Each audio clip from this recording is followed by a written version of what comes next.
Your first class. First class record. Attack! Danger! Makakandrikubata panotsimba kondisi muronda tsimba ndino siyava vingi moyo wachimba saimonika mwarwanotipa simba sakadidenya ndirikurova ngoma pachindimba sayakusana bangu angu mandimba saderere pandoisa tsimba foroka waudze pangoma ndasimba first class ndakokamkokani inini ndakwitangera ukokani tenjambada woyi ndoyan slogani panzi bada mpengo ipatani ikanpe kunoveshana kokamkokani inini ndakwitangera ukokani tenjambada woyi ndoyan slogani sai monika ndipefeshan ndimbo itafikshana yetakunge tv tenja pangomande cv enendrikutenderera tange fi simba sotisineki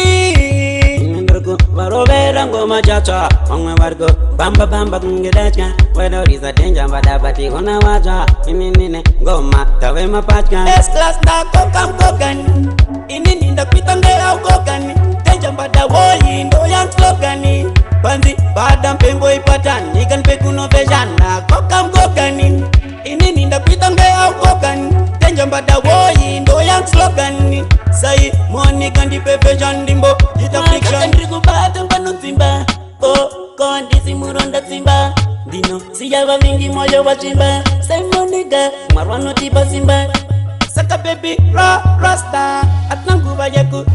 rasa maritimuse wose ini ndiri kutasha ukandinzwa ndichi dzova kubasa first class ndakokamkokani inini ndakwitangera ukokani tenjambada woyi ndoyan slogani panzi bada mpengo ipatani ikanpe kunoveshana kokamkokani inini ndakwitangera ukokani tenjambada woyi ndoyan slogani sai monika ndipefeshan ndimbo itafikshana yetakunge tv tenja pangomande cv enendrikutenderera tange vi simba sotisineki inendriku varovera ngoma chacha vamwe variko bamba kungedatya wedoriza denja mbadabati kona wacha ininine ngoma tave mapatya first class ndakokamkokani inini ndakwitangera ukokani tenja mbada woyi ndoyan slogani panzi bada mpengo ipatani ikanpe kunoveshana kokamkokani inini ndakwitangera ukokani tenja mbada woyi ndoyan slogani sai monika ndipefeshan ndimbo itafikshana